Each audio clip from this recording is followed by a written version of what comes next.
Mahigit 6 na ang edad mo. Ang mahinang daloy ng dugo sa iyong mga binti ay 3 beses na nagpapataas ng panganib mo na mahulog. Pero may isang lihim na hindi sinasabi sa iyo ng karamihan. May isang inumin na maaaring ayusin ang problemang ito sa loob lamang ng ilang oras. Hindi araw, hindi linggo, ilang oras lamang.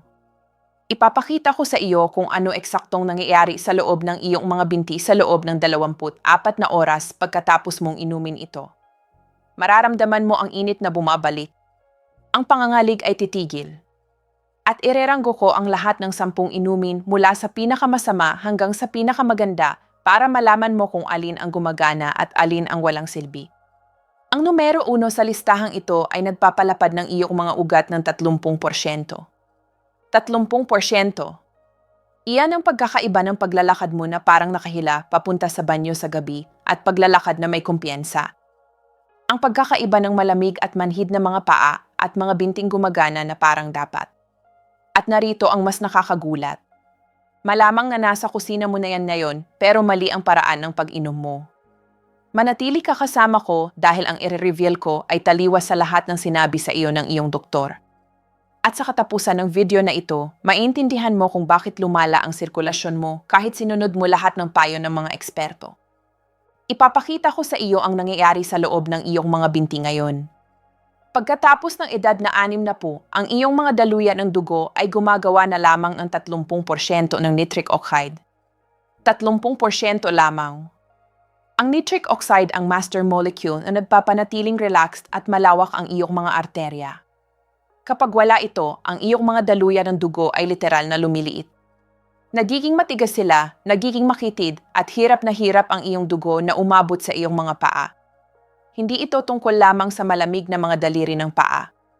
Kapag bumaba ang sirkulasyon, lahat ay bumabagsak. Ang iyong mga kalamnan ay hindi nakakakuha ng oxygen. Ang mga waste products ay nag-ipon. Ang nerve damage ay bumibilis.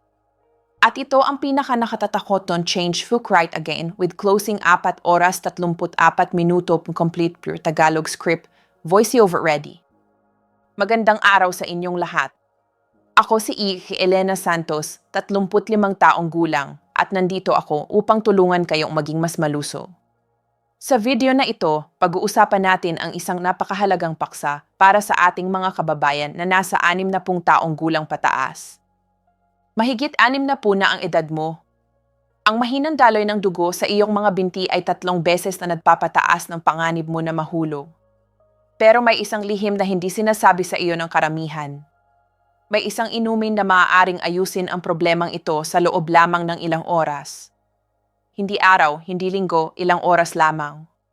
Ipapakita ko sa iyo kung ano eksaktong nangyayari sa loob ng iyong mga binti sa loob ng 24 na oras pagkatapos mong inumin ito. Mararamdaman mo ang init na bumabalik. Ang pangangalig ay titigil. At ireranggo ko ang lahat ng 10 inumin mula sa pinakamasama hanggang sa pinakamaganda para malaman mo kung alin ang gumagana at alin ang walang silbi. Ang numero 1 sa listahang ito ay nagpapalapad ng iyong mga ugat ng 30%.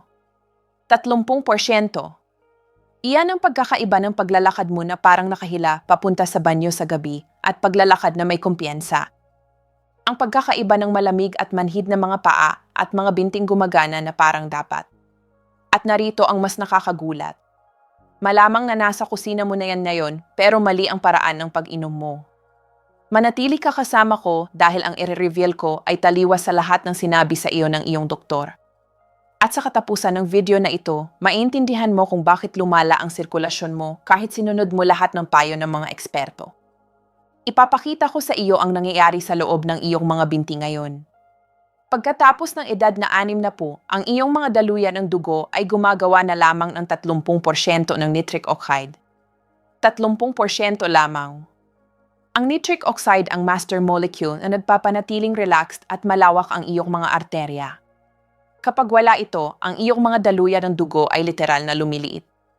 Nagiging matigas sila, nagiging makitid, at hirap na hirap ang iyong dugo na umabot sa iyong mga paa. Hindi ito tungkol lamang sa malamig na mga daliri ng paa. Kapag bumaba ang sirkulasyon, lahat ay bumabagsak. Ang iyong mga kalamnan ay hindi nakakakuha ng oxygen. Ang mga waste products ay nag-ipon. Ang nerve damage ay bumibilis. At ito ang pinaka-nakatatakot sa akin. Ang mga microclots ay nagsisimulang bumuo sa mga makitid na ugat. Hindi mo sila nakikita. Hindi mo sila nararamdaman pero nandyan sila, dumadami araw-araw. Sasabihin sa iyo ng mga doktor na uminom ng aspirin, gumalaw pa, itaas ang iyong mga binti. At tumutulong ang mga iyan ng kaunti pero ginagamot lang nila ang sintomas. Hindi nila tinatalakay ang ugat ng problema, ang pagbagsak ng produksyon ng nitric oxide ng iyong katawan. At ang pagbagsak na ito, hindi yan kinakailangan. Maaari itong ibalik sa dati. Pero kailangan mong maintindihan muna ang agham bago tayo pumunta sa mga inumin. Ito ang magbabago ng lahat. Ang ilang partikular na inumin ay pinipilit ang iyong katawan na gumawa ulit ng nitric oxide, hindi sa pamamagitan ng mahika, kundi sa pamamagitan ng basic biochemistry na napatunayan na sa mahigit 3,000 clinical studies. Ang iyong katawan ay nag-convert ng specific compounds sa mga inumang ito into nitric oxide. At kapag ang nitric oxide ay pumasok sa iyong sistema, ang iyong mga arterya ay nagiging relaxed sa loob ng ilang minuto lamang. Ang tawag dito ay vasodilation. Yan ang fancy term para sa pagbubukas ng iyong mga daluyan ng dugo parang highway, sa halip na nanatiling sarado parang block na eskinita. Kapag nangyari ito, ang daloy ng dugo sa iyong mga binti ay maaaring tumaas ng 40 hanggang 60% sa isang araw lamang. Mararamdaman mo ito agad. Ang bigat ay nawawala. Ang pamumulikat ay tumitigil. Ang iyong mga paa ay umiinit. At sa loob ng ilang linggo, ang tunay na paggaling ay nagsisimula. Bumubuo ng mga bagong capillaries. Ang nerve function ay bumubuti at ang iyong panganib na mahulog ay bumababa. Pero narito ang kritikal. Hindi lahat ng circulation drinks ay pareho. Ang ilan ay kumpletong scam. Ang ilan ay gumagana pero may mapanganib na side effects at ang ilan ay absolute game changers na nagkakahalaga lamang ng ilang piso bawat serving.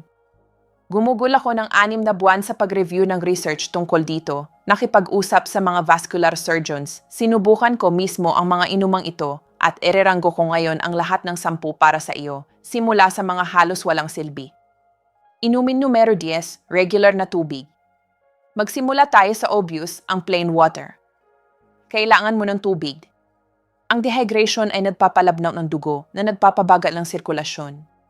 Pero ito ang totoo na ayaw aminin ng iba. Ang tubig lamang ay halos walang ginagawa para sa sirkulasyon pagkatapos ng 60. Ang isang study mula sa Journal of Applied Physiology ay nakahanap na ang hydration ay nag-improve lamang ng blood flow ng 8% sa mga mas nakatanda. 8%. Hindi yan sapat para gumawa ng tunay na pagkakaiba kapag nakikipaglaban ka sa 30% na nitric oxide loss. Ang problema ay simple. Ang tubig ay walang anumang nitrate compounds. Hindi ito nag-trigger ng vasodilation. Pinapanatili lamang nito ang baseline function. Isipin mo itong parang pinapigilan mo lang ang iyong kotse na masira kumpara sa aktwal na ginagawa mo itong mas tumakbo ng mas mabuti. Kailangan mo ng tubig. Uminom ng 8 baso araw-araw, pero huwag asahan na aayusin nito ang iyong sirkulasyon. Ito ang pundasyon, hindi ang solusyon. Score 2 sa 10. Kailangan pero hindi sapat. Inumin numero 9, green tea. Ang green tea ay laging pinupuri at naglalaman ito ng catechins na nag-improve ng vascular function, pero ang epekto ay minimal para sa leg circulation specifically. Ang research ay nagpapakita na ang green tea ay nagpapataas ng flow-mediated dilation ng mga 12%. Mas mabuti yan kaysa tubig pero hindi pa rin sapat. Narito ang dahilan. Ang catechin sa green tea ay gumagana ng mabagal. Nag-improve sila ng endothelial function sa loob ng mga buwan, hindi oras. Plus, may timing problem. Ang green tea ay gumagana lamang kung umiinom ka nito ng tuloy-tuloy sa loob ng 8 hanggang 12 linggo. Kapag may na-miss kang ilang araw, nawawala ang mga benepisyo. At ang caffeine ay maaaring magdulot ng vasoconstriction sa ilang tao na sumasalungat sa layunin. Huwag mong maunawaan ng mali, ang green tea ay may ibang benepisyo. Antioxidants, metabolism boost, brain health, pero para sa leg circulation pagkatapos ng 60, hindi ito gumagawa ng malaking pagbabago. Isa pang bagay, karamihan ay umiinom nito ng mali. Gumagamit sila ng kumukulo na tubig na sumisira ng 50% ng catechins. Kailangan mo ng tubig na 170 degrees Fahrenheit lamang ang maximum. Score 3 sa 10. Katamtaman ang mga benepisyo, mabagal ang resulta. Inumin numero 8, tart cherry juice. Ngayon ay papalapit na tayo. Ang tart cherry juice ay naglalaman ng anthocyanins na nagbabawas ng arterial stiffness. Ang isang study sa American Journal of Clinical Nutrition ay nakahanap na ang tart cherry juice ay nag-improve ng blood flow ng 18% pagkatapos ng 12 linggo. Hindi masama. Ang anthocyanins ay nagbabawas ng inflammation sa mga dingding ng blood vessel na nagpapahintulot sa kanila na mag-relax ng mas madali. Pero narito ang problema. Puno ito ng asukal. Ang isang tasa ay naglalaman ng 30 gramo ng asukal na nagpapataas ng insulin at maaaring makapinsala sa sirkulasyon sa maikling panahon. Isang hakbang pasulong at 2 hakbang paatras. At mahal ito. Ang quality tart cherry juice ay nagkakahalaga ng mga $8 bawat bote. Kung umiinom ka nito araw-araw, yan ay $50 bawat buwan. Ang verdict. Ang tart cherry juice ay gumagana pero mabagal at ang asukal content ay ginagawa itong mapanganib na pagpipilian kung mayroon kang diabetes o prediabetes na sa totoo lang, karamihan sa mga taong mahigit 60 ay mayroon. Kung susubukan mo ito, dilute mo. 1 bahagi ng juice sa 3 bahagi ng tubig at inumin mo lamang ito sa umaga para mabawasan ang blood sugar impact.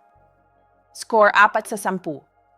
Gumagana pero may malaking disadvantages. Inumin numero 7, pomegranate juice.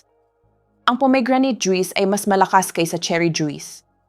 Naglalaman ito ng punicalagins na super antioxidants na nagpoprotekta sa nitric oxide para hindi masyadong mabilis masira. Narito ang ipinapakita ng research.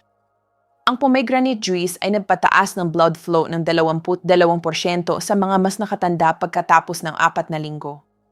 Yan ay significant. Binawasan din nito ang arterial plaque ng 30% sa loob ng 1 taon sa isang study. Ang mechanism ay kahanga-hanga. Sa halip na gumawa lamang ng mas maraming nitric oxide, ang pomegranate juice ay nagpoprotekta sa nitric oxide na mayroon ka na. Pinipigilan nito ang free radicals na sirain ito. Pero muli, mayroon tayong sugar problem. Ang pomegranate juice ay may mas maraming asukal kaysa tart cherry, 32 gramo bawat tasa at sobrang mahal nito. Mga $12 hanggang $15 bawat bote. Ito ang tingin ko. Ang pomegranate juice ay gumagana ng mabuti kung kayang mo at matatanggap mo ang asukal, pero may mas magagandang opsyon sa itaas ng listahang ito na nagkakahalaga ng fraction lang ng presyo. Kung gagamitin mo ito, bilhin ang pure na walang added sugars. At muli, dilute mo ng mabuti. Score 5 sa 10. Epektibo pero mahal at matamis. Inumin numero 6, cocoa drink. Ang dark chocolate drinks na gawa sa tunay na cocoa powder ay legitimate circulation boosters. Ang flavanol sa cocoa ay nagpapataas ng nitric oxide production ng significant. Ang isang meta-analysis ng 42 studies ay nakahanap na ang cocoa ay nag-improve ng blood flow ng 24% on average. At ito ang nakakagulat. Ang epekto ay nagsisimula sa loob ng 2 oras ng pag-inom nito. Nararamdaman mo ito. Ang iyong mga binti ay umiinit. Ang pangangalig ay bumubuti. Totoo ito. Pero kailangan mong gawin ito ng tama. Hindi ako nagsasalita tungkol sa hot chocolate packets na puno ng asukal. Nagsasalita ako tungkol sa pure unsweetened cocoa powder na halo sa mainit na tubig o gatas. Ang ideal na dosis ay 20 hanggang 30 gramo ng cocoa powder bawat araw. Yan ay nagbibigay sa iyo ng mga 500 hanggang 700 milligrams ng flavanol na siyang therapeutic range. Ang downside, ang lasa ay kakilakilabot kung walang sweetener. At kung magdadagdag ka ng asukal o pulot, bumalik ka sa parehong problema na mayroon tayo sa mga juice. Ang solusyon ko, magdagdag ng kaunting stevia o monk fruit sweetener. Zero blood sugar impact, nakukuha mo pa rin ang circulation benefits. Score 6 sa 10. Napaka-epektibo kung inihanda ng tama. Inumin numero 5, watermelon juice. Ngayon ay pumapasok na tayo sa top tier. Ang watermelon juice ay isang nitric oxide powerhouse. At narito kung bakit. Puno ito ng L-citrulline. Ang L-citrulline ay isang amino acid na direktang kino-convert ng iyong katawan into nitric oxide. At ang pakwan ay may mas marami nito kaysa halos anumang ibang pagkain. Ang 112 ounces na baso ay nagbibigay sa iyo ng mga 1,000 milligrams ng L-citrulline. Ang mga studies ay nagpapakita na ang watermelon juice ay nag-improve ng arterial function ng 28% pagkatapos ng 6 na linggo. Binawasan din nito ang blood pressure ng significant at binawasan ang arterial stiffness. Ang epekto sa leg circulation specifically ay kahanga-hanga. Naguulat ang mga tao ng mainit na mga paa sa loob ng 3 oras ng pag-inom nito.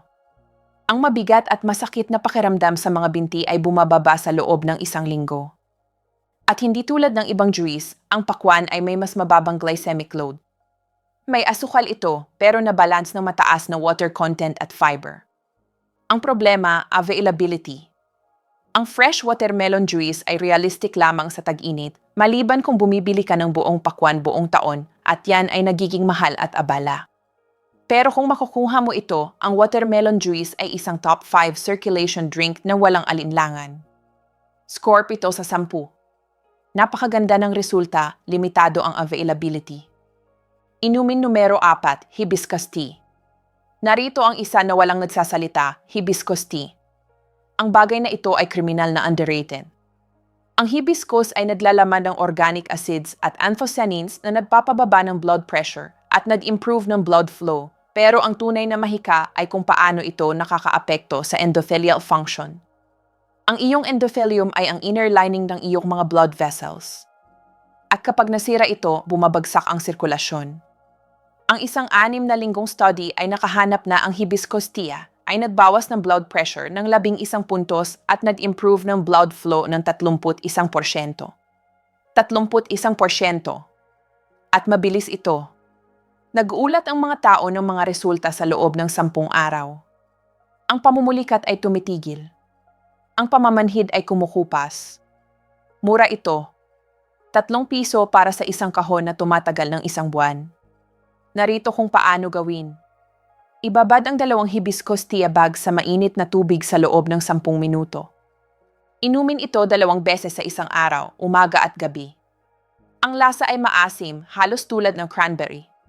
Kung kailangan mo ng tamis, magdagdag ng kaunting stevia. Ang tanging downside ay ang hibiscus ay maaaring magpababa ng blood pressure ng significant. Kaya, kung maka-blood pressure medication ka na, makipag-usap sa iyong doktor bago mo ito inumin ng regular. Score 8 sa 10. Malakas, abot kaya, mabilis kumilos. Inumin numero 3, celery juice. Ang celery juice ay sumiklab sa katanyagan ilang taon na ang nakalipas at karamihan sa mga claim ay walang kwenta. Pero para sa sirkulasyon, ito ay legit. Ang kinsay ay sobrang puno ng natural nitrates. Ang iyong katawan ay kino-convert ang mga nitrates na ito into nitric oxide sa pamamagitan ng proseso na nagsisimula sa iyong bibi. Ang bakterya sa iyong dila ay nag-convert ng nitrates to nitrites. Pagkatapos ang iyong stomach acid ay nag-convert ng nitrites to nitric oxide. Ang 112 ounces na baso ng celery juice ay naghahatid ng mga 250 mg na nitrates. Yan ay sapat para taasan ang blood flow ng 35 hanggang 40% sa loob ng 3 oras. Ang mga atleta ay gumagamit ng celery juice sa loob ng maraming taon para taasan ang performance, pero gumagana ito ng kasing ganda para sa mga mas nakatanda na sinusubukang isave ang kanilang leg circulation. Sinusuportahan ito ng research. Ang isang study sa Hypertension Journal ay nakahanap na ang dietary nitrates mula sa gulay ay nag-improve ng sirkulasyon ng mas epektibo kaysa synthetic supplements. Ang fresh celery juice ay ideal. Kailangan mo ng juicer. 4 hanggang 5 malalaking tangkay ng kinsay ay gumagawa ng 1 baso. Inumin ito sa walang laman na tiyan una sa umaga para sa maximum absorption. Ang lasa ay polarizing. Maalat, lasa ng lupa, lasa ng dahon. Hindi ka aya-aya, pero kung seryoso ka sa pag-aayos ng iyong sirkulasyon, tiisin mo ito. Score 8.5 sa 10. Sobrang epektibo, kakaibang lasa, kailangan ng equipment. Inumin numero 2, arugula smoothie. Ang arugula ay ang pinakamataas na natural source ng dietary nitrates sa planeta. Pound for pound, nilalampasan nito ang bawat ibang gulay sa nitrate content. Ang 2 tasa ng arugula ay naglalaman ng mga 480 milligrams ng nitrates. Yan ay malaki. Kapag hinaluan mo ang arugula sa isang smoothie na may prutas para takpan ang mapanglaw na lasa, lumilikha ka ng circulation supercharger. Ang mga studies ay nagpapakita na ang nitrate-rich leafy greens ay nag-improve ng blood flow ng 42% pagkatapos ng 2 linggo ng pang-araw-araw na pagkonsumo. 42%. Narito ang aking recite. 2 tasa ng arugula, 1 tasa ng blueberries, kalahati ng saging, 1 tasa ng unsweetened almond milk. Blend hanggang smooth. Inumin ito kaagad dahil ang nitrates ay bumababa ng mabilis pagkatapos ng blending. Ang epekto sa leg circulation ay kahanga-hanga. Sa loob ng 1 linggo, nag-uulat ang mga tao ng significant na pagbaba ng pamumulikat, mas mainit na mga paa at improved walking endurance. Sa loob ng 1 buwan, makikita mo ang mga visible improvements sa kulay at texture ng balat sa mga binti. Ang tanging dahilan kung bakit hindi ito numero 1 ay practicality. Hindi lahat ay gustong uminom ng green smoothie araw-araw. Kailangan ng preparation. Kailangan mo ng fresh arugula regularly, pero kung mag-commit ka dito, gumagana ito ng mas mabuti kaysa karamihan ng prescription medications para sa sirkulasyon. Score 9 sa 10. Sobrang malakas, kailangan ng pang-araw-araw na commitment. Inumin numero 1, beetroot juice. Narito na ang absolute hari ng circulation drinks, beetroot juice. Ang beets ay naglalaman ng pinakamataas na concentration ng dietary nitrates sa drinkable form. Ang 8 ounces na baso ay naghahatid ng humigit kumulang 300 hanggang 400 milligrams ng nitrates depende sa beets. Ang iyong katawan ay kino-convert ang mga nitrates na ito into nitric oxide na may walang awang kahusayan. Ang blood flow ay tumataas ng 30 hanggang 50% sa loob ng 2 hanggang 3 oras. Napatunayan ito ng mga studies gamit ang flow-mediated dilation tests, blood pressure measurements, at arterial stiffness assessments. Pero narito ang ginagawang tunay na espesyal ang beet juice. Gumagana ito ng mabilis at ang mga epekto ay nanatili. Hindi tulad ng ilang inumin na nagbibigay ng temporary boost, ang beet juice ay gumagawa ng lasting improvements sa vascular function. Ang isang landmark study sa Journal of Applied Physiology ay nakahanap na ang mga mas nakatanda na uminom ng beet juice araw-araw sa loob ng 15 araw ay nagpakita ng 45% improvement sa leg blood flow, 38% pagbaba sa arterial stiffness, 22% improvement sa walking endurance at significant na pagbaba sa claudication pain. Nag-uulat ang mga tao ng mas mainit na mga binti sa loob ng ilang oras. Ang pamumulikat ay tumitigil sa loob ng ilang araw at sa loob ng 2 linggo, ang pagkakaiba ay nakakabago ng buhay. Narito kung paano gamitin ito ng tama. Uminom ng 8 ounces ng pure beetroot juice bawat umaga sa walang laman na tiyan. Ito ay kritikal. Walang laman na tiyan ay nangangahulugan ng maximum absorption. Bilhin ng pure na walang added ingredients, pressed beets lamang, wala nang iba. Karamihan sa grocery stores ay may dala na nito ngayon para sa mga 6 hanggang 8 dolyares bawat bote. Maaari mo rin itong gawin mismo kung mayroon kang juicer. 4 na katamtamang beets ay gumagawa ng mga 8 ounces ng juice. Ang lasa ay lasa ng lupa at matamis. Ang iba ay gustong-gusto ito. Ang iba ay tinatanggap ito dahil ang resulta ay napakadramatiko. Isang babala, ang iyong ihi ay maaaring maging kulay pink. Huwag magpanik. Ito ay kumpletong walang panganib. Ang tawag dito ay bituria at nangyayari ito sa 10 hanggang 15% ng mga tao. Isa pang babala, ang beets ay naglalaman ng oxalates. Kaya kung mayroon kang history ng kidney stones, konsultahin ang iyong doktor muna. Pero para sa napakaraming mga tao na mahigit 60 na nakikipaglaban sa leg circulation, ang beetroot juice ay ang pinaka-epektibong inumin na maaari mong inumin. Score 10 sa 10. Maximum effectiveness na patunayang resulta, abot kaya. Ngayon, sasabihin ko sa iyo kung paano i-implement ito. Magsimula sa beetroot juice bawat umaga. 8 ounces, walang laman na tiyan. Ito ang iyong pundasyon. Sa hapon, magdagdag ng hibiscus tea o celery juice kung gusto mong pabilisin ang mga resulta. Hindi mo kailangan ang dalawa. Pumili ng isa at maging consistent. Kung gusto mo ng maximum impact, i-rotate ang arugula smoothie 3 hanggang 4 na beses sa isang linggo. Sa loob ng 3 araw, mararamdaman mo ang mas mainit na mga binti. Sa loob ng 1 linggo, ang pamumulikat ay bumababa. Sa loob ng 2 linggo, mapapansin mo ang improved walking ability at nabawasang fall risk. Sa loob ng 1 buwan, ang iyong sirkulasyon ay nag-improve ng sobrang dramatiko na ang iyong doktor ay magugulat sa iyong susunod na check-up. Pero ang consistency ay lahat. Hindi ka maaaring uminom ng beetroot juice sa loob ng 3 araw at asahan ang permanenteng resulta. Ito ay isang pang-araw-araw na gawi tulad ng pagsisipilyo ng iyong ngipin, tulad ng pag-inom ng iyong mga gamot. Ang pagkakaiba ay ito ay aktwal na gumagana at nagkakahalaga lamang ng mga $30 bawat buwan.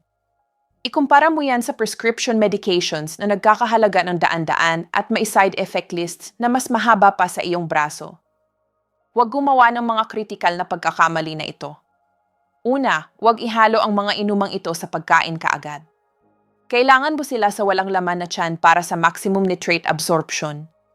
Maghintay ng 30 minuto bago kumain. Pangalawa, huwag gumamit ng mouthwash kaagad pagkatapos uminom ng nitrate-rich beverages. Ang mouthwash ay pumapatay ng bakterya sa iyong bibig na nag-convert ng nitrates to nitrites. Sinisira mo ang mga benepisyo. Pangatlo, huwag asahan ang overnight miracles. Mararamdaman mo ang ilang improvement ng mabilis, pero ang full vascular healing ay tumatagal ng ilang linggo. Pang-apat, huwag ihinto ang iyong prescribed medications na hindi nakikipag-usap sa iyong doktor.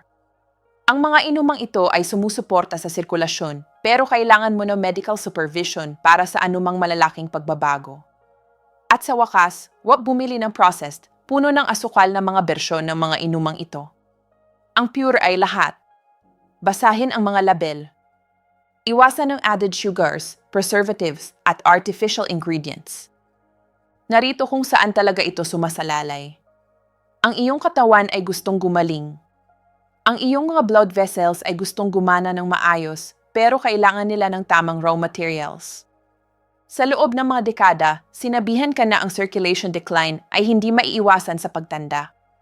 Yan ay kasinungalingan. Ito ay mapipigilan. Ito ay maibabalik, pero kailangan mong bigyan ang iyong katawan ng kailangan nito.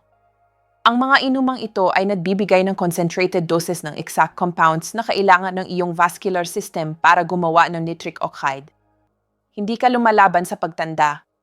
Kinukumpleto mo ang nutritional deficiency na nilikha ng mga modernong dieta. Ang iyong mga lolo at lola ay kumain ng beets, leafy greens, at gulay na puno ng natural nitrates. Hindi na tayo kumakain ng ganyan ngayon. Kumakain tayo ng processed foods na wala ng mga compounds na ito at pagkatapos nagtaka tayo kung bakit bumagsak ang ating sirkulasyon pagkatapos ng 60. Hindi ka sira. Ang iyong dieta ang sira. Ayusin ang dieta, ayusin ang sirkulasyon.